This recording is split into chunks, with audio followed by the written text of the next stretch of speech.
August 25, 1944. Paris is free. But this wasn't just another city liberated in World War II. This was the moment that changed everything. The moment that proved the Nazis could be beaten. The moment that gave hope to an entire continent. And it almost didn't happen. For 4 years, Paris had been under Nazi occupation.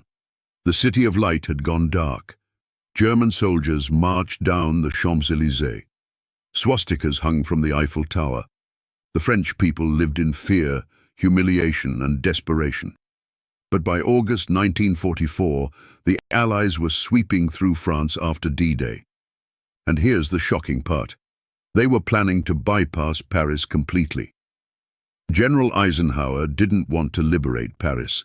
It wasn't a military priority. The city had 4 million people who would need food and supplies. It would slow down the Allied advance toward Germany. But one man refused to accept this. Charles de Gaulle. He understood something the Allied commanders didn't.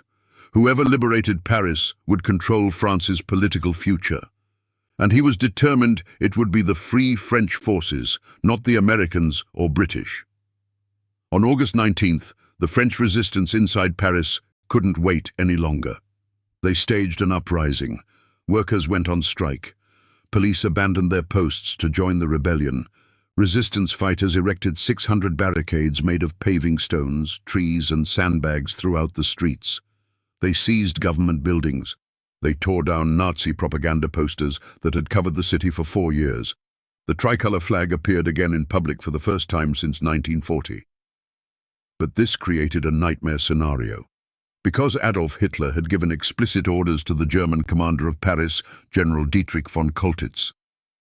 If Paris couldn't be held, it must be destroyed. Hitler wanted the bridges blown up, the Eiffel Tower demolished, the entire city reduced to rubble. He had done it before in other cities. And on August 23rd, Hitler personally confirmed the order.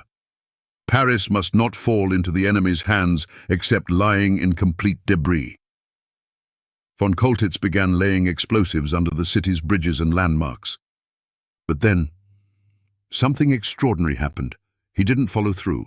Some say he realized Hitler had gone insane after meeting him weeks earlier. Others say he simply lost control of the situation.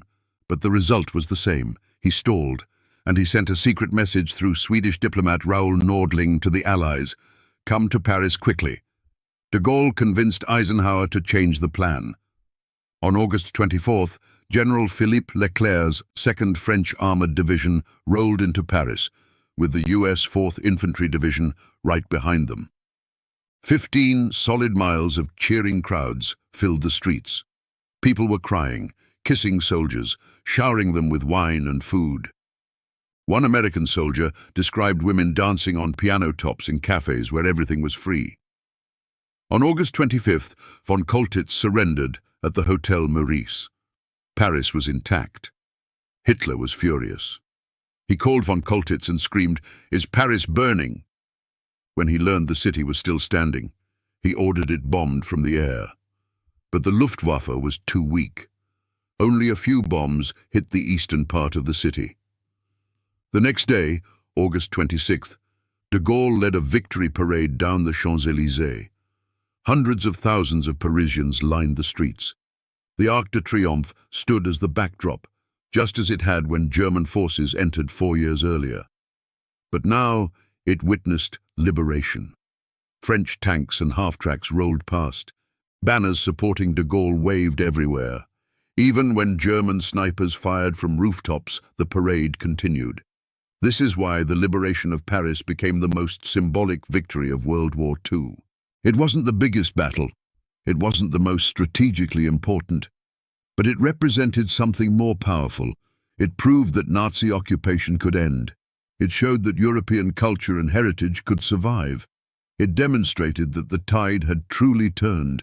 For people across occupied Europe, Paris's liberation meant hope was real. Freedom was possible. The nightmare would end. And it established de Gaulle as France's leader, shaping the country's post-war future. The Free French had liberated their own capital. France had reclaimed its sovereignty and national pride. The Vichy government's legitimacy was destroyed. A new France was born in those August days. Paris didn't just survive World War II, it became the symbol of victory over tyranny itself.